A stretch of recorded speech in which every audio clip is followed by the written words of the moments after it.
Salut à tous, donc je suis ici aujourd'hui pour vous parler des temps de récupération entre les séries, entre les exercices. Donc c'est un sujet qui fait beaucoup débat dans les salles de musculation, sur internet particulièrement aussi. On a beaucoup de gugus qui nous racontent de sacrées conneries avec leurs 30 secondes de récupération. Donc on va essayer d'y mettre un terme avec cette vidéo et cet article. Donc avant d'aborder les applications pratiques, je vous conseille de lire la partie en dessous de la vidéo concernant les filières énergétiques, donc ce qui concerne la récupération énergétique comme son nom l'indique. Donc voilà.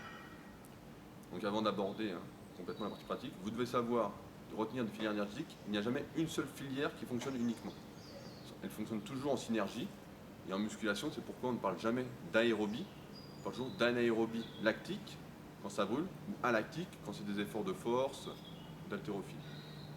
Donc, quels sont les paramètres qui déterminent les temps de récupération entre les séries?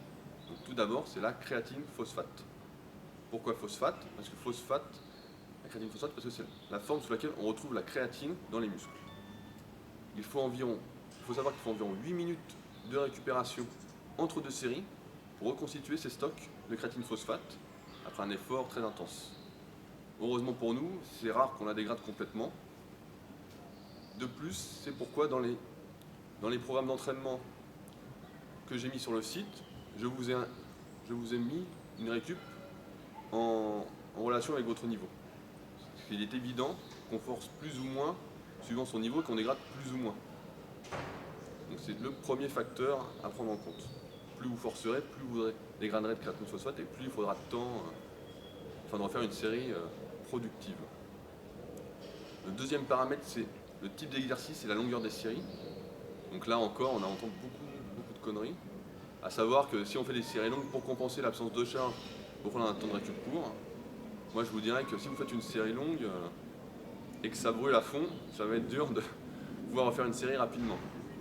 Parce qu'il n'est pas rare qu'après une série longue, on ait les muscles qui refusent de se contracter. Enfin, le type d'exercice, il est évident que vous faites un exercice polyarticulaire, donc de base, comme le squat, la presse à cuisse, le développé couché, qui font intervenir beaucoup de muscles. Ça va être dur de tourner vite étant donné la fatigue locale et générale que ça va générer. Donc ça va nous amener au facteur suivant, le système cardiovasculaire. Donc je vais reprendre l'exemple du squat. Après une série de squats intenses, on finit souvent essoufflé. Et donc pour ceux qui ont d'ailleurs lu l'article sur Joseph Pognier et qui conseillent son entraînement, donc je fais le parallèle entre ces deux articles, il ne reprenait jamais une série avant d'avoir repris son souffle. Donc en musculation, si vous voulez du muscle, il faut pouvoir reprendre son souffle pour pouvoir effectuer des exercices intenses. Si vous reprenez une série en étant essoufflé, comment vous allez pouvoir la faire productive, aller jusqu'au bout sans être complètement cuit, quoi. Donc c'est pourquoi je vous conseille de vraiment attaquer vos séries en ayant repris votre souffle, c'est vraiment important. Donc là, pour améliorer ce facteur cardiovasculaire, je vous conseille donc la pratique du cardio ou des séries longues. Ce sont deux facteurs qui vont vous permettre de pouvoir reprendre vos séries beaucoup plus rapidement. Et donc je vous les conseille. Enfin, le dernier point important, c'est l'aspect psychologique, mental, motivation. Savoir qu'après une série, par exemple vous faites une série de 10 au squat à la mort, je pense pas qu'il y ait grand monde qui puisse reprendre au bout de 30 secondes ou au bout d'une minute, quoi. Le temps de pouvoir se reconcentrer. Donc en gros c'est un peu le dernier facteur à prendre en compte après le facteur énergétique, le type d'exercice, la longueur de la série et le système cardiovasculaire, c'est vraiment le mental, retrouver la motivation, la concentration pour pouvoir aller refaire une série intense productive.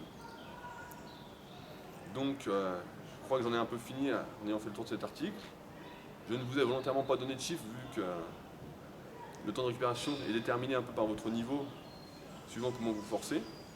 Mais j'espère que cet article vous aura éclairé et vous aura permis de comprendre de quoi il était question concernant les temps de récupération. A plus sur Superphysique.